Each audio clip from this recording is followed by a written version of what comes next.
भारत और श्रीलंका के बीच गुपचुप तरीके से हुआ रक्षा समझौता चीन को कर सकता है परेशान। यानी कि चीन का भारत को घेरने वाली अपनी रणनीति पर भारत पानी फेर सकता है। जिस तरह से चीन पिछले कई वर्षों में दक्षिणी एशिया के अंदर अपनी दबदबे को कायम करने और साथ में भारत के खिलाफ भारत की पड़ोसी देशों के अंदर सैन्य ठिकाना बनाना, जो कि भारत के लिए सैन्य रणनीतिक तौर पर चुनौतीपूर्ण हुआ करता था। लेकिन बीते कुछ महीनों से श्रीलंका के अंदर चल रहे भारी वित्तीय संकट, जो कि भारत के बाकी पड़ोसी देशों को भी जगा दिया है, ये सब देशों को अब समझ में आ रही है चीन उनका कोई मददगार नहीं बल्कि एक खून चूसने वाला राक्षस है। जी हाँ दोस्तों, चीन को खून चूसने वाला राक्षस कहने का मतलब यह है कि चीन जिस तरह से विश्व में कई छोटे छोटे देशों को अपने कर्ज के जाल में फंसाकर उन देशों को लूट रहा है और साथ में उन देशों के संप्रभुता पर खतरा पैदा कर रहा है, जिसकी वजह से उन देशों में चीन को लेकर अभी विरोधाभास देखने को मिल रही है और चीन के साथ अपनी दूरी बना रहे हैं। और जो देश अभी भी आंख बंद करके चीन पर भरोसा कर रहे हैं, उनकी कुछ ही दिनों में श्रीलंका और मेडागास्कर की तरह बर्बाद होने में उनके पास ज्यादा वक्त नहीं बचा है। हालांकि भारत श्रीलंका को पहले कई बार आगाह किया था,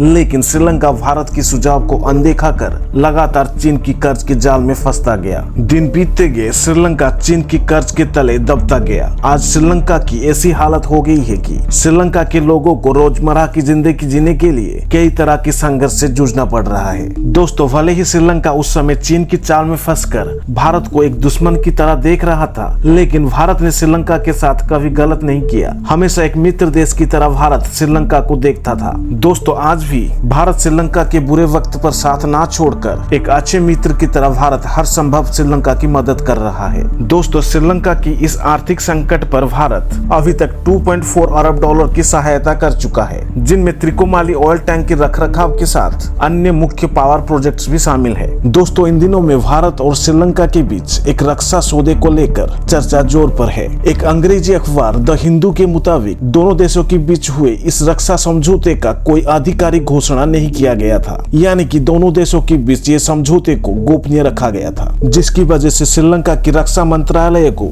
इस पर सफाई जारी करना पड़ा था। श्रीलंकाई रक्षा मंत्रालय ने मंगलवार को अपनी बयान जारी करते हुए कहा था, भारत सरकार के साथ हाल ही में जिस समुद्री सुरक्षा के समझौते पर हस्ताक्षर किए गए हैं, वो श्रीलंका के राष्ट्रीय सुरक्षा के लिए खतरा नहीं है और न ही उसे बाधा पहुंचाती है। बता दें कि 16 मार्च को हुए इस समझौते के अनुसार, यानी कि श्रीलंकाई सरकार के अनुसार, भारत श्रीलंका को बिना किसी खर्च पर फ्लोटिंग डॉक की सुविधा मुहैया कराएगा और साथ ही भारत डोनियर टोही विमान को बिना किसी कीमत पर श्रीलंका को देगा। दोस्तों, जाहिर सी बात है, अगर बात इतनी सरल और आसान है तो दोनों देशों के बीच समझौते को गोपनीय क्यों रखा गया था? और साथ में श्रीलंका के मुख्य विपक्षी पार्टी के सांसद के द्वारा आरोप लगाना कि श्रीलंका ने अपनी हवाई क्षेत्र को 1 अरब डॉलर में भारत को बेच दिया है। और साथ में उन्होंने चेतावनी देते हुए कहा, भारत और श्रीलंका के इस समझौते से क्षेत्रीय युद्ध की आशंका बढ़ गई है, क्योंकि अगर भारत को श्रीलंका के जल क्षेत्र और आसमान को नियंत्रित करने का मौका मिलता है तो